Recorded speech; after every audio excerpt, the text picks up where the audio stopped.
Hello बच्चों, कैसे हैं आप? उम्मीद करती हूँ आप एकदम मज़े में होंगे।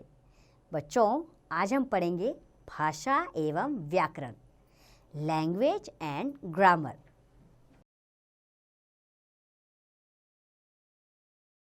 बच्चों, भाषा शब्द भाष धातु से निर्मित है। इसका अर्थ है भाष धातु से बना है, जिसका अर्थ होता है बोलना। बोलना हमारे जीवन में अत्यंत आवश्यक है। इसी के माध्यम से हम अपनी बात दूसरों तक पहुंचा सकते हैं एवं दूसरों की बात सुनकर समझ सकते हैं। तो चलिए, भाषा क्या है इसे कुछ चित्रों के माध्यम से समझने का प्रयास करते हैं।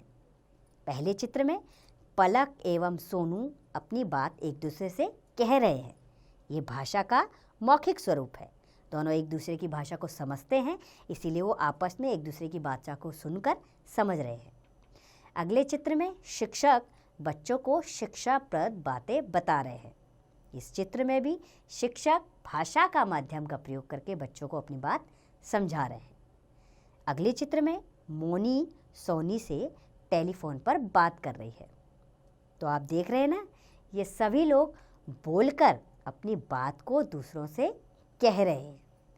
भाषा का यह स्वरूप मौखिक स्वरूप कहलाता है। अगले चित्र को समझते हैं। शिक्षिका कुछ लिख रही है श्यामपट्ट पर एवं बच्चे उसे पढ़कर समझ रहे हैं।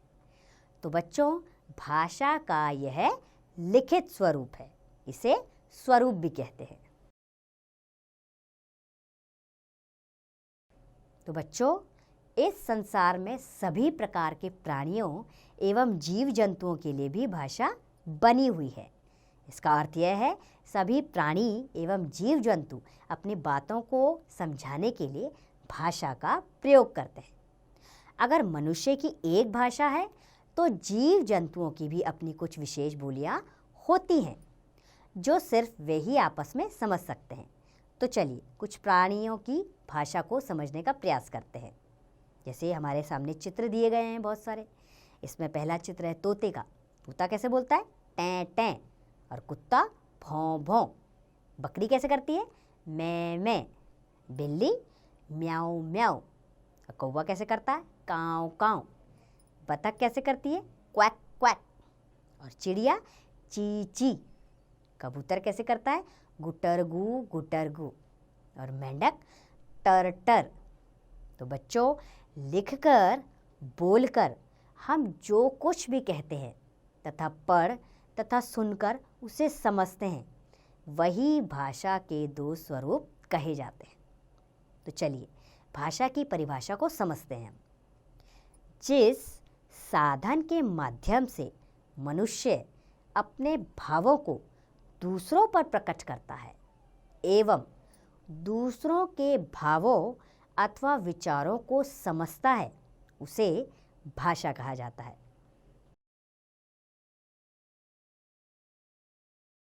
अब हम समझेंगे भाषा के स्वरूप के बारे में। भाषा के दो रूप होते हैं, मौखिक और लिखित। मौखिक भाषा सुनकर समझी जाती है, यानी सुनकर हम भाषा को समझते हैं, वो मौखिक भाषा होती है। दूसरा है लिखित। लिखित भाषा पढ़कर समझी जाती है। किसी भी लिखी हुई भाषा को पढ़ना भाषा का लिखित रूप कहलाता है। अब एक एक करके हम मौखिक एवं लिखित रूप को समझेंगे। सबसे पहले जानेंगे हम मौखिक रूप क्या होता है। इसमें मनुष्य अपनी वाणी के द्वारा अपने विचार को प्रकट करता है। जैसे मोनू एवं शीला बातें कर रहे हैं। इसमें कौन सी भाषा का प्रयोग हुआ? मौखिक भाषा। अब दूसरा जानेंगे हम लिखित भाषा क्या होती है। इसमें मनुष्य अपने विचारों को लिखित रूप से अर्थात लिखकर प्रकट करता है। जैसे मानसी पानी पी रही है, ये लिखा गया, तो ये क्या है? लिखित स्वरूप। अब जानेंगे हमारी भाषाओं के बारे में। बच्चों, हमारे देश में अनेक प्रकार की बोली बोली जाती है और भाषाएं बोली जाती हैं। जैसे उदाहरण है हिंदी, तमिल, पंजाबी, गुजराती, मराठी, मलयालम इत्यादि। अब इन भाषाओं के बारे में आप विस्तार से जानकारी आप अगली कक्षा में पढ़ेंगे। अभी हम समझेंगे कि व्याकरण क्या होता है।